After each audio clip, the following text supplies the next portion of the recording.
Hi there, this is what I look like now. That guy in the video with the big mustache is what I looked like a long time ago. I hope you can get past our professional psychedelic production values and take in the serious information on recording and mixing that we're sharing here. It's really applicable for all types of digital audio workstations and whatever software you're mixing in. Meanwhile, my book, The Art of Mixing, is the #1 selling book in the field of audio. The Art of Producing is also one of the top-selling books in the field of audio.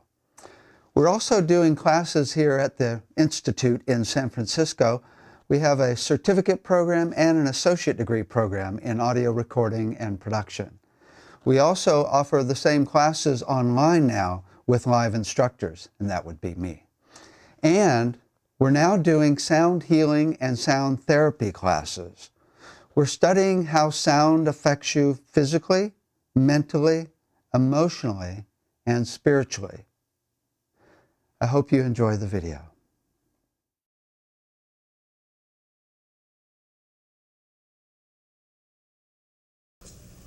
As with fader volumes, some styles of music have stricter rules than others.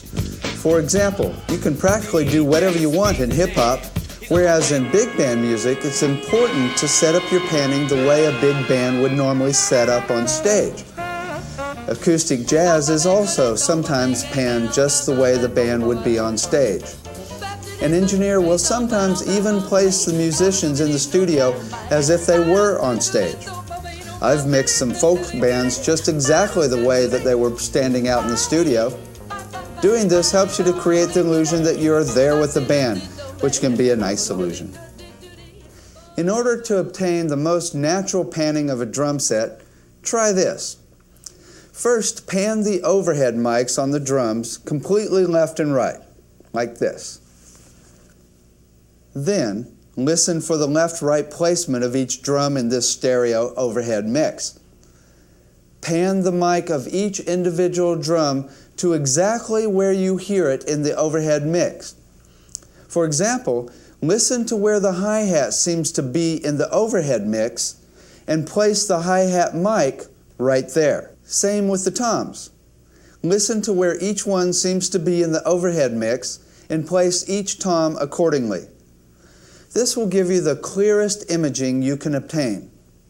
You see, if the toms are here in the overhead mix and then you place the tom mic themselves over here, it's like you have panned the toms in stereo. If you place the tom mic right where they are in the overhead mix, voila! Precise imaging of the toms in one place.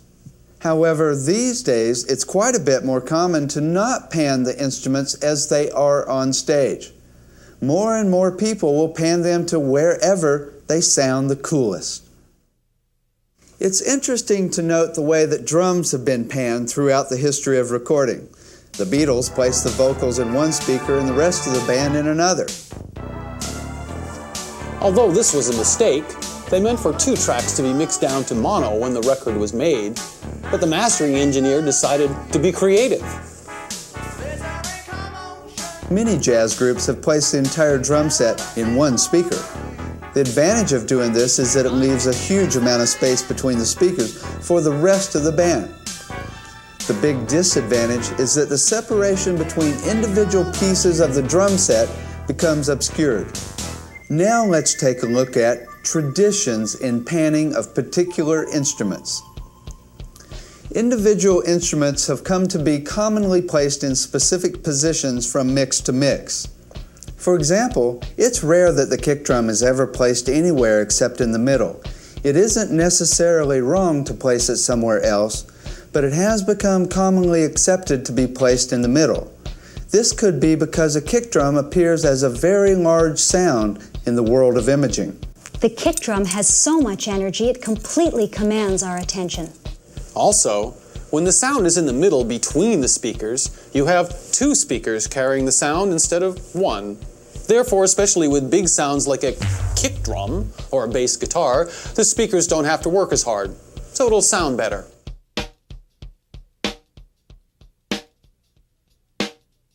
The snare drum is most commonly placed in the middle. Some engineers do place it a bit off to the side, especially in jazz, because the snare drum is off to one side in a real drum set.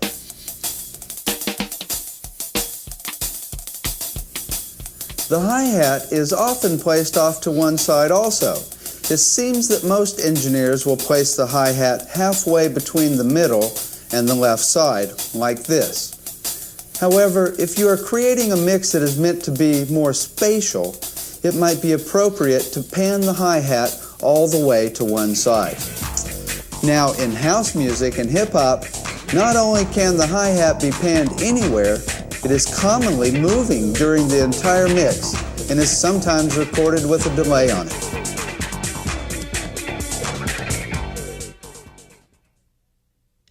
In order to provide maximum fun, tom-toms are commonly spread completely left to right. However, for natural panning, the rack toms are sometimes placed in the middle, just like on a real drum set. A floor tom is normally placed on the far right. However, occasionally the floor tom will get placed in the center for the same reason we normally put kick drums and bass guitars in the middle, because they are so powerful and command so much attention, and because it will sound better when both speakers are carrying the sound. The discussion of tom placement brings up an interesting question. Should the toms be panned from left to right, as if from the drummer's perspective, or from right to left, from the audience's perspective? It seems that those who do live sound commonly pan from right to left, just like in a live show. However, many engineers pan from left to right, just like we read. The other interesting thing is that a lot of people have very strong feelings about this issue. Bass guitar is most commonly placed in the middle as it commands so much attention. Jazz and similar types of music oftentimes place the bass off to one side. This is normally only done when the sound of the bass itself is thinner or the bass EQ has been rolled off, making the sound thinner. It's poetry in motion. Lead vocals are overwhelmingly placed smack dab in the middle. If they are recorded in stereo, doubled, sung twice, or made into stereo with an effect, the stereo effect is normally spread evenly left to right.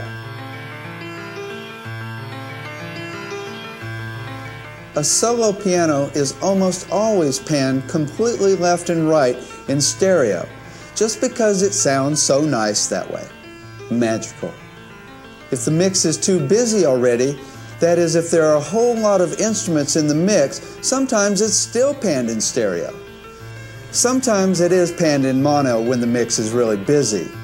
The left-right placement is completely dependent on the placement of the rest of the sounds in the mix when in mono.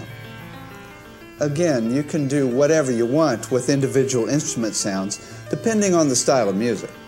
This is just to let you know what is commonly done because a lot of people want their mixes to sound like what is on the radio.